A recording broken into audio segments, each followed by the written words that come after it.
Dans le monde trépidant d'aujourd'hui, nos esprits ressemblent souvent à un zoo plein de singes agités qui se balancent de branche en branche, babillant sans cesse et nous distrayant du moment présent. Ce phénomène, communément appelé esprit du singe, peut être particulièrement problématique lorsqu'il s'agit de gérer l'anxiété et les soucis. Mais ne vous inquiétez pas, car la psychologue clinicienne Jennifer Shannon offre un rayon d'espoir avec son livre transformateur « Ne nourrissez pas l'esprit du singe ». Imaginez ceci, vous vous préparez pour un entretien d'embauche crucial, l'opportunité d'une vie. Pourtant, à mesure que le grand jour approche, votre esprit devient un champ de bataille, envahi par une cacophonie de scénarios catastrophes inventés par votre esprit du singe. Chaque faux pas potentiel, chaque erreur passée et chaque échec imaginaire envahissent vos pensées, noyant toute trace de confiance ou de paix. À mesure que l'entretien se rapproche, l'esprit du singe ne fait que devenir plus fort, son bavardage incessant résonnant dans votre esprit jour et nuit. Il semble impossible d'échapper à son emprise, alors qu'il vous remplit de doutes et d'anxiété, vous laissant sans sommeil et épuisé. Mais s'il existait un moyen de calmer les singes et de reprendre le contrôle de votre esprit? C'est là que le livre de Shannon intervient, offrant des stratégies pratiques ancrées dans des techniques fondées sur des preuves pour faire taire l'esprit du singe et trouver la paix au milieu du chaos. S'appuyant sur son expertise en tant que psychologue clinicienne, Shannon expose les effets néfastes de l'indulgence de nos esprits du singe. À travers des anecdotes réalistes et des aperçus scientifiques, elle dévoile les mécanismes physiologiques et psychologiques qui nous maintiennent piégés dans un cycle d'anxiété et de soucis.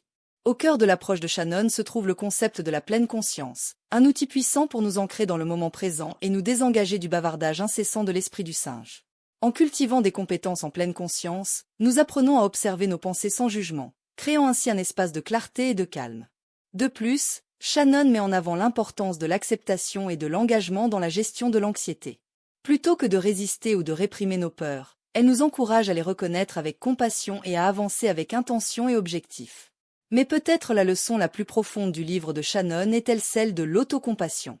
En nous traitant avec gentillesse et compréhension, nous rompons le cycle de l'autocritique perpétué par l'esprit du singe, favorisant la résilience et la force intérieure. En essence, Ne nourrissez pas l'esprit du singe est bien plus qu'un simple livre d'auto-assistance, c'est un plan pour la libération des chaînes de l'anxiété et des soucis. Grâce à l'orientation experte de Shannon et à son approche compatissante, les lecteurs sont encouragés à reprendre le contrôle de leur esprit et à vivre pleinement dans le moment présent. Ainsi, si vous en avez assez d'être pris en otage par votre esprit du singe, il est temps de vous lancer dans ce voyage transformateur et de découvrir la paix et la liberté qui vous attendent. Cultiver la pleine conscience et la compassion envers soi-même est devenu essentiel pour maintenir notre bien-être mental. Dans son livre révolutionnaire « Ne nourrissez pas l'esprit du singe », Jennifer Shannon offre des stratégies pratiques pour exploiter le pouvoir de ces pratiques afin de surmonter l'anxiété et de retrouver notre paix intérieure. La méditation de pleine conscience est un outil puissant que Shannon recommande pour développer la pleine conscience et la compassion envers soi-même. Grâce à la méditation, nous nous accordons intentionnellement du temps pour nous asseoir tranquillement et concentrer notre attention sur le moment présent, souvent en observant notre respiration ou une sensation particulière. En pratiquant cette activité, nous entraînons notre esprit à devenir plus conscient du moment présent et moins enchevêtré dans des pensées anxieuses. Shannon suggère de commencer avec seulement quelques minutes de méditation chaque jour et d'augmenter progressivement la durée à mesure que nous nous familiarisons avec la pratique.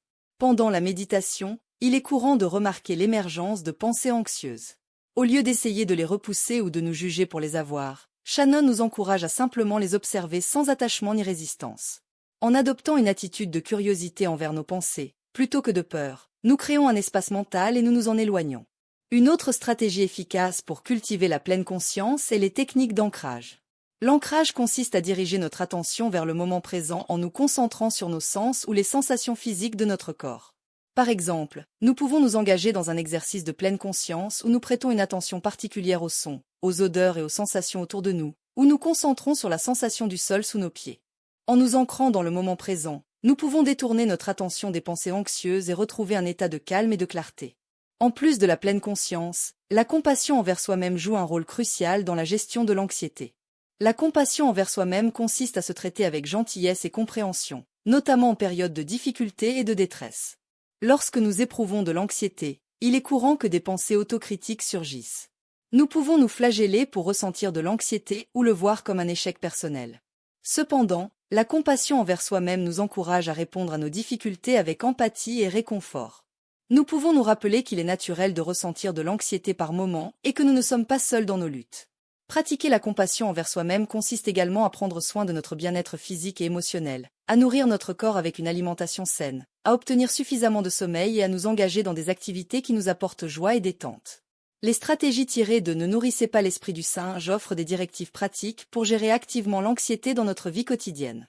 En nous familiarisant avec les déclencheurs, en pratiquant la respiration consciente, en restant présent, en remettant en question les pensées anxieuses, en favorisant la compassion envers soi-même et en adoptant des habitudes de vie saines, nous pouvons reprendre le contrôle de notre esprit et réduire l'impact de l'anxiété sur notre bien-être global. Comme Shannon nous le rappelle, embrasser l'inconfort, remettre en question les pensées anxieuses et pratiquer la compassion envers soi-même sont des outils puissants pour surmonter l'emprise de l'anxiété et vivre une vie plus épanouissante. Merci de nous avoir rejoints. Rappelez-vous, la lecture n'est pas seulement une expérience, c'est une aventure. N'oubliez pas de nous rejoindre en vous abonnant à notre chaîne YouTube Kelly Tom French pour ne rien manquer de nos nouvelles vidéos. À très bientôt!